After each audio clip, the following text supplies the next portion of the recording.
Exam 2026 ഔദ്യോഗിക വിജ്ഞാപനം പുറത്തിറങ്ങി. ഈ വർഷം ആകെ 451 ഒഴിവുകളാണ് പ്രഖ്യാപിച്ചിരിക്കുന്നത്. ഈ നിയമനം UPSC മുഖേനയാണ് നടത്തുന്നത്. അക്കാദമി അടിസ്ഥാനത്തിലുള്ള ഒഴിവുകൾ നോക്കാം. ഇന്ത്യൻ മിലിറ്ററി അക്കാദമിയിൽ 100 ഒഴിവുകൾ, ഇന്ത്യൻ നേവൽ അക്കാദമിയിൽ 26, എയർഫോഴ്സ് അക്കാദമിയിൽ 32. ഓട്ട ചെന്നൈ മെൻ വിഭാഗത്തിൽ 275, ഓട്ട ചെന്നൈ വിമൻ വിഭാഗത്തിൽ 18 ഒഴിവുകളാണ് ഉള്ളത്. വിദ്യാഭ്യാസ യോഗ്യത അക്കാദമി അനുസരിച്ച് വ്യത്യസ്തമാണ്. ഓട്ട വിഭാഗങ്ങൾക്ക് അംഗീകൃത സർവകലാശാലയിലെ ഏതെങ്കിലും ഡിഗ്രി മതി. എയക്ക് എഞ്ചിനീയറിംഗ് ഡിഗ്രി ആവശ്യമാണ്.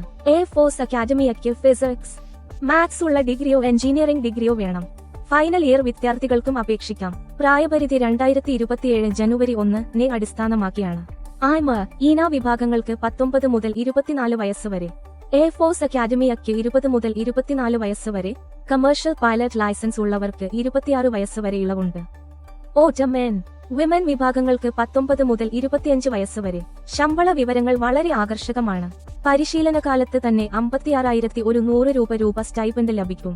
ലെഫ്റ്റനന്റ് റാങ്കിൽ 56,100 രൂപ മുതൽ 1,77,500 രൂപ വരെ ശമ്പളമുണ്ട്. മിലിറ്ററി സർവീസ് പേ ആയി 15,500 രൂപ ലഭിക്കും. കൂടാതെ DA, dress allowance, transport allowance, education allowance എന്നിവയും ലഭിക്കും.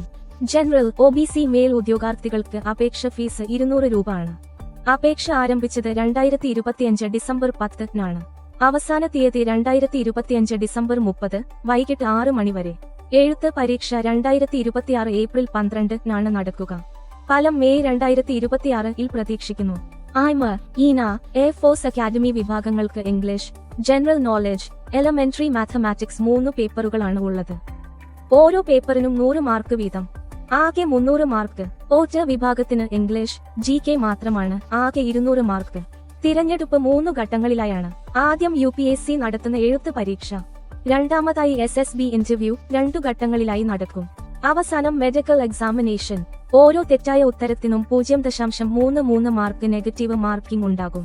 അപേക്ഷിക്കാൻ UPSC online.nic.in എന്ന വെബ്സൈറ്റ് സന്ദർശിക്കുക.